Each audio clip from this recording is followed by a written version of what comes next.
Alright, we've always had trouble with the sink hose on the outdoor kitchen, so today I'm going to change it for a far better system. First thing I'll do is open it up. Alright, ready to start work. The apprentices are here, 3rd year apprentice, 2nd year apprentice. Let's hope they get things right. Down to the plumbing store, a Filmac fitting, that'll fit straight on the bottom of the sink. Down at Bunnings, little cam lock fittings are about 10 bucks worth. And some protective edge for the cut steel when I cut that, because I've got to fit that so I can get the drain out the right spot. So down here you can see why I've got to cut the steel, this bit of steel here, because I can't get to the plug.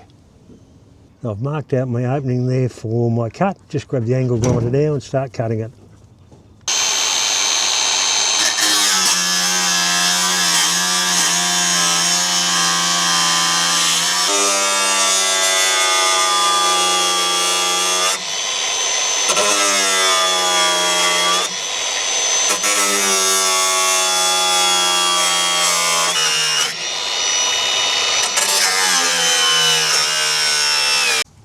Alright, that's all cut out and I didn't set myself on fire. Now to put the protective edging in.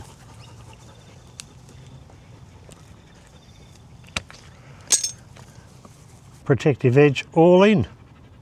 Job done. Plumbing fitting in, sink done, and cam lock fitting ready to go for its new hose. Nice little addition to the new sink salvage hose or sink thing.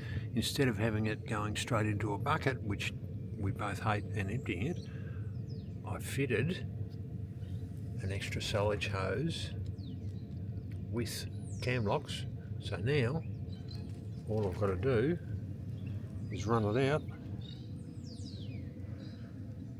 over there. Much easier. These things are the bloody bane of my existence, but they're soon going to be banished into oblivion. Sorry if I've got a head like a busted crab at the moment, but I'm working, so I haven't had a shave and I've got a shirt on. But I'm going to get hold of a set of what I think they call them Morby hooks. So hang around and I'll show you how to fit them and how much easier they are than using these stupid damn things. They'll become our spares. They'll be spares in the bin.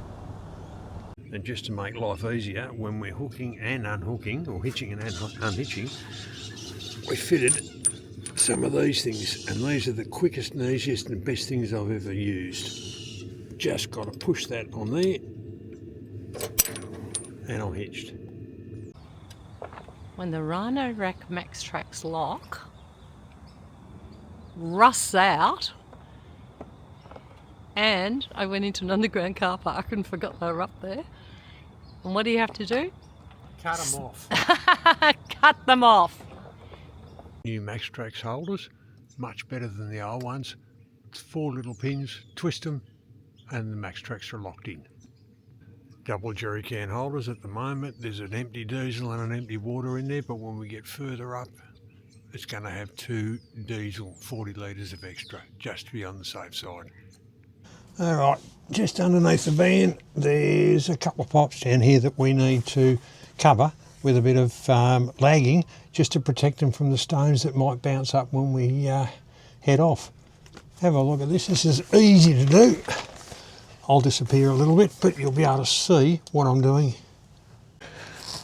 Split the pipe, or the lagging, so I can wrap it around the PVC pipe on the underneath, just like that.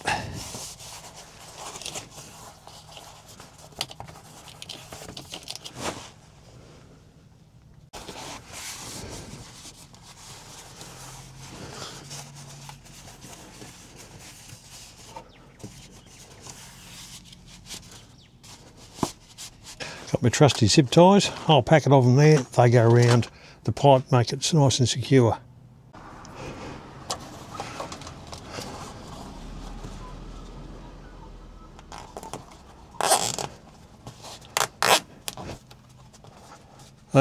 Don't forget, put plenty of them on. You can never have too many zip ties.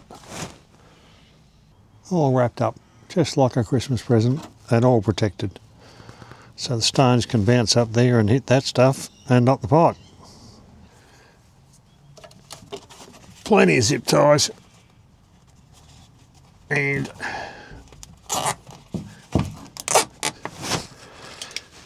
nice little tube cutter, which also does nicely to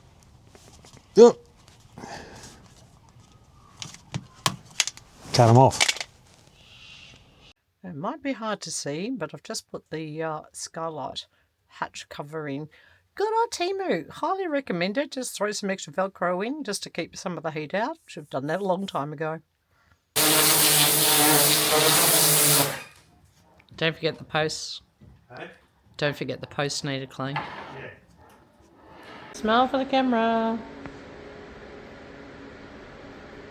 Whose idea was this to go away for 6 months? Yours. It was not. We've still got all that space up there, yeah? Get a move on. Well, it's kind of weird leaving the house for 6 months with tenants. So bye house. See you in 6 months. See you all on the road. Don't forget, come and say hi to us and the doggies.